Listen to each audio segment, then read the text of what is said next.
একদিন হযরত আবু হুরায়রা রাদিয়াল্লাহু তাআলা আনহু কাঁদতে কাঁদতে রাসূল সাল্লাল্লাহু আলাইহি ওয়াসাল্লামের কাছে আসলেন। তাকে কাঁদতে দেখে রাসূল সাল্লাল্লাহু আলাইহি ওয়াসাল্লাম জিজ্ঞেস করলেন, হে আবু হুরায়রা, কি হলো তোমার? তুমি কেন কাঁদছো? আবু হুরায়রা রাদিয়াল্লাহু তাআলা আনহু বললেন, ইয়া রাসূলুল্লাহ সাল্লাল্লাহু আলাইহি ওয়াসাল্লাম, আমার মা আমাকে মেরেছেন। রাসূল সাল্লাল্লাহু আলাইহি ওয়াসাল্লাম জিজ্ঞেস করলেন, তুমি কি কোনো বেয়াদবি করেছো? আবু হুরায়রা রাদিয়াল্লাহু তাআলা আনহু বললেন, না হুজুর, কোনো বেয়াদবি করিনি। আপনার দরবার থেকে বাড়ি ফিরে যেতে যেতে আমার রাত হয়ে গিয়েছিল বিধায় আমার মা আমাকে দেরি হওয়ার কারণ জিজ্ঞেস করলেন।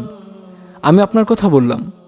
আপনার কথা শুনেই মা রেগে গিয়ে আমাকে মারধর করলেন আর বললেন, হয় আমার বাড়ি ছাড়বি আর না হয় মুহাম্মদ সাল্লাল্লাহু আলাইহি সাল্লামের দরবার ছাড়বি।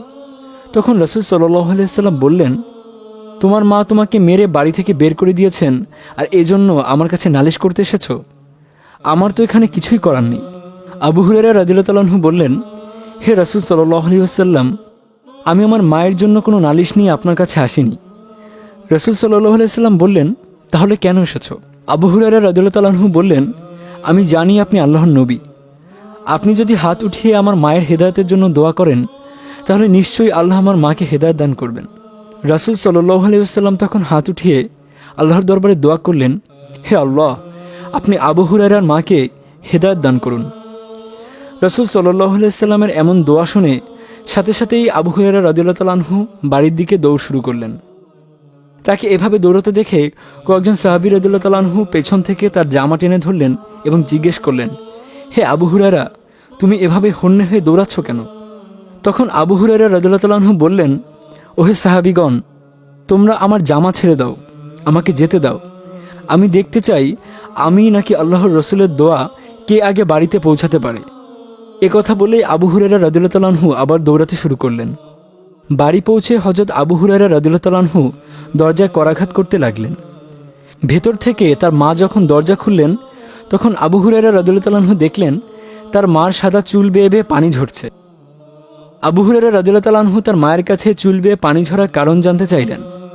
তখন তার মা তাকে বললেন, হে আবু হুরায়রা, তোমাকে মারার পর আমার বড় খারাপ লেগেছে। তুমি যখন কান্না করতে করতে বেরিয়ে গেলে তা দেখে আমার খুব অনুশোচনা হলো।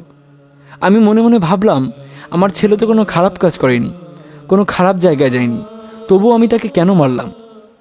এরপর আবু হুরায়রা রাদিয়াল্লাহু তাআলা আনহু এর মা তাকে বললেন, আমি গোসল করেছি, আমাকে তাড়াতাড়ি রাসূল সাল্লাল্লাহু আলাইহি ওয়াসাল্লামের দরবারে নিয়ে চলো, আমিও তোমার মতো ইসলাম গ্রহণ করব। আবু হুরায়রা রাদিয়াল্লাহু তাআলা আনহু এর ভেতরটা তখন খুশিতে ভরে উঠল। তিনি পৌঁছার আগে আগেই আল্লাহর রাসূল সাল্লাল্লাহু আলাইহি ওয়াসাল্লামের দোয়া তার বাড়িতে পৌঁছে গেছে। এই আনন্দে তার চোখে অশ্রু চলে আসলো। আবু হুরায়রা রাদিয়াল্লাহু তাআলা আনহু তার মাকে সঙ্গে করে রাসূল সাল্লাল্লাহু আলাইহি ওয়াসাল্লামের দরবারে পৌঁছলেন। এরপর তিনি কালিমায়ে শাহাদাত পড়ে ইসলামের সুশীতল ছায়াতলে এসে আশ্রয় নিলেন। সুবহানাল্লাহ।